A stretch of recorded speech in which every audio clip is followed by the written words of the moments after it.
this is a harmony lesson. I want to talk about some fundamentals in Western harmony, and it's about the major scale, about the chords formed from a major scale, and how they are grouped together in three distinct groups. So, just to do some quick review, we're going to just do all this in the key of C to make it simple. The C major scale. If we form chords on every note of a C major scale, we get a C major chord, then we get a D minor chord, an E minor chord, then an F major chord, a G major chord, a minor chord, then a B minor 7 chord, or a B diminished triad, and then back to a C.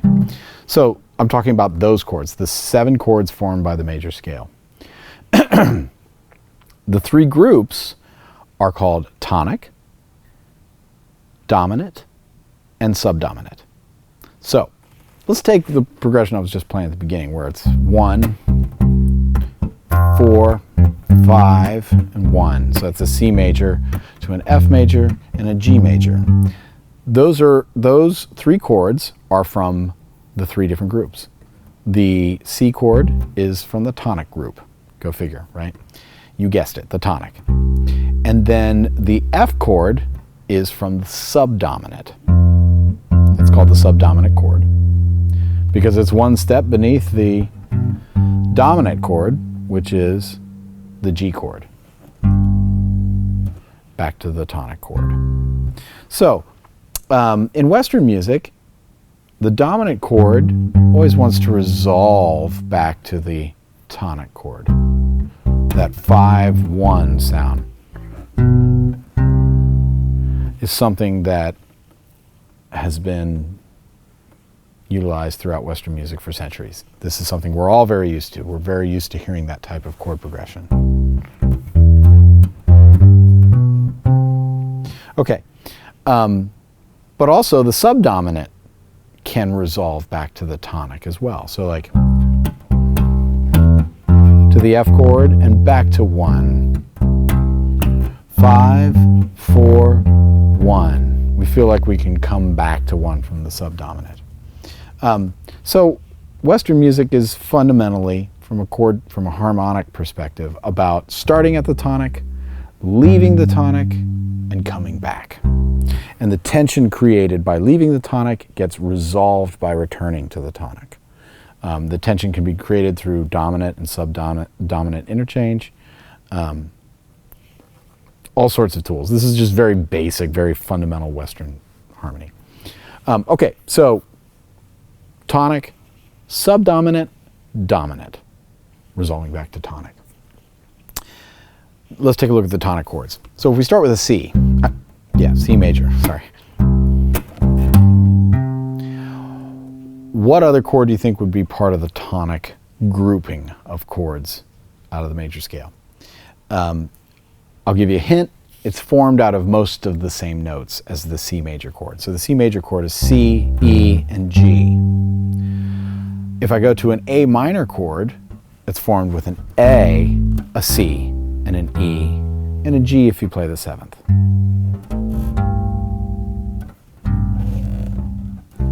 So the minor chord, the 6th minor chord, in this case the A minor chord, is also a tonic chord.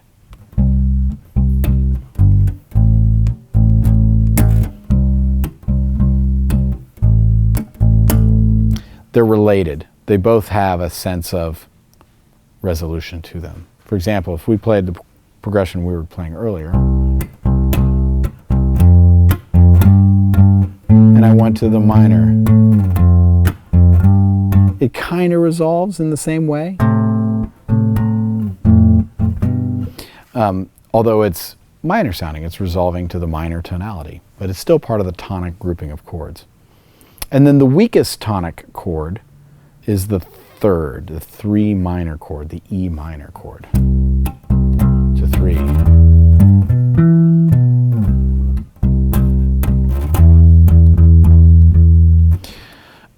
That's considered part of the tonic group. Okay, so now let's take a look at the dominant group.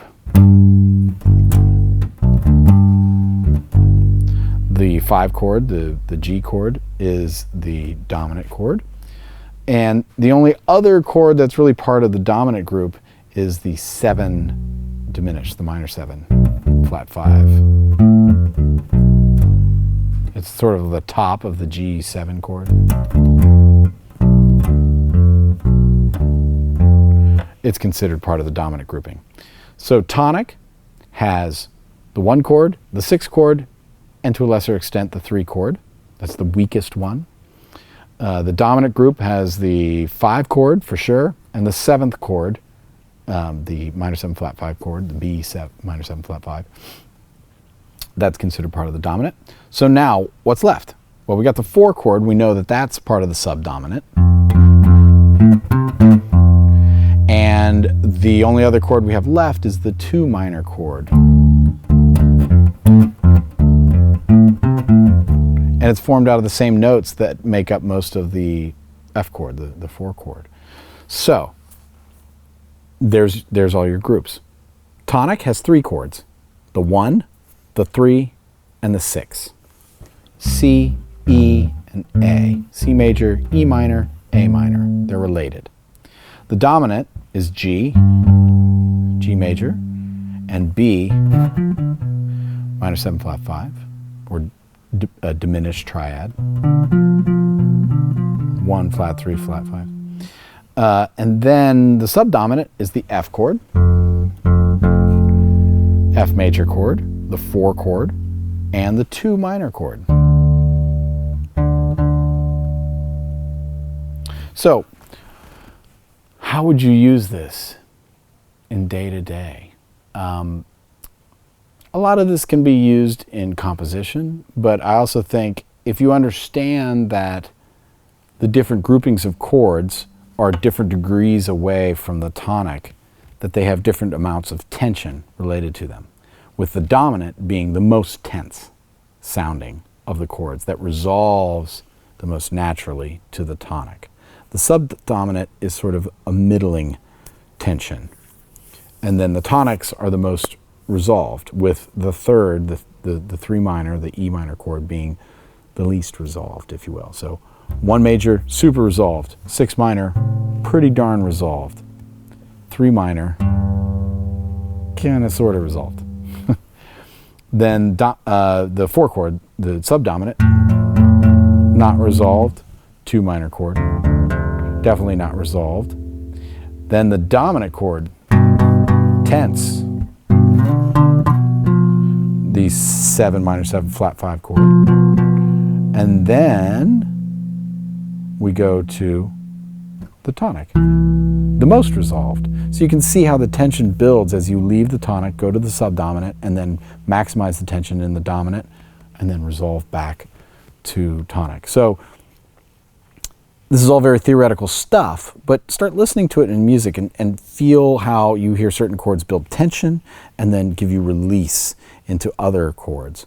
And this is really the beauty of music. It's taking you on a journey from from a beginning, a place of rest, to a place of conflict or tension in the dominant range, and then we resolve back again, and it makes you feel good. It's how music can communicate things. Now, those are just very basic things. There's all sorts of other mechanisms at work when we write music and the way melodies work and stuff. But those are the 3 groupings of fundamental chords in the major scale: the tonic, the subdominant, and the dominant.